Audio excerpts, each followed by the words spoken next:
आइए सुनते हैं मित्रता पर एक सुंदर कहानी। खरगोश और कछुए की कहानी तो आपने सुनी होगी, पर आज हम उसे फिर से एक बार नए स्वरूप में और नए अंदाज में सुनते हैं।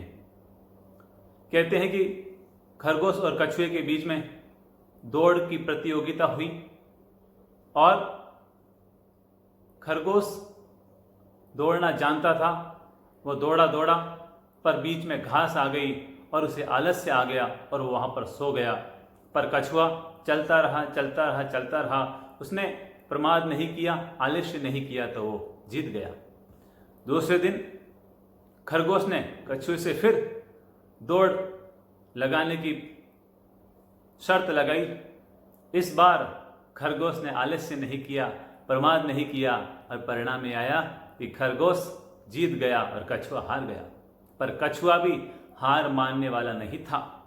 तीसरे दिन उसने फिर दौड़ लगाने की प्रतियोगिता की शर्त लगाई और इस बार कछुए ने कहा कि हमें नदी के उस पार जो पेड़ है वहां पहुंचना है।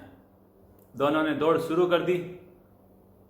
खरगोश दौड़ता चला गया, लेकिन जैसे ही नदी आई कि वो रुक गया, क्योंकि वो नदी तैरना नहीं जानता था।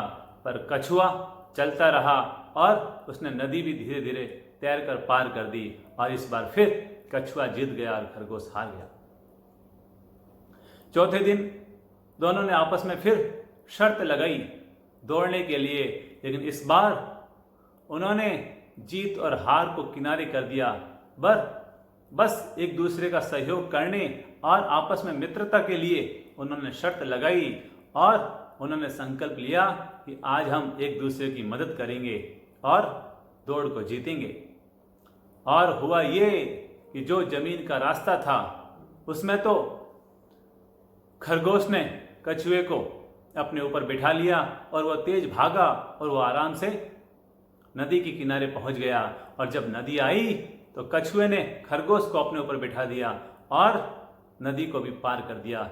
इस तरह दोनों ने आपस में हाथ मिलाए तो वो जल्दी भी पहुंच गए और दोनों ही जीत गए। ये कहानी हमें सिखाती है कि अगर हम एक दूसरे की मदद करते हैं, एक दूसरे का सहयोग करते हैं, तो न तो उसकी हार होगी न हमारी हार होगी, वरन दोनों की ही जीत हो जाएगी। याद रखिएगा, इस दुनिया में मदद की जरूरत सबको होती है। मदद की जरूरत सबको होती है। अगर हम एक दूसरे की मदद करते हैं, एक दूसरे का सहयोग करते हैं, एक दूसरे से हाथ मिलाते हैं, तो मानकर चलिए इससे न केवल हमारा विकास होगा, हमारा निर्माण होगा, वरन इस पूरी सृष्टि का, इस पूरी धरती का भी शीघ्र गति से विकास और प्रगति होनी शुरू हो जाएगी। इसलिए हमें जिंदगी में कभी स्वार्थी नहीं बनना चाहिए। हमें कभी स्वार्थी नहीं बनना चाहिए। अगर बनना ही है तो सारथी बनिए, एक दूसरे का सारथी बनिए। अगर हम सारथी बन जाएंगे तो एक दूसरे से हाथ मिलाकर हमारी यात्रा भी आराम से पार हो जाएगी और हम अपने लक्ष्य को पाने में भी सफल हो जाएंगे।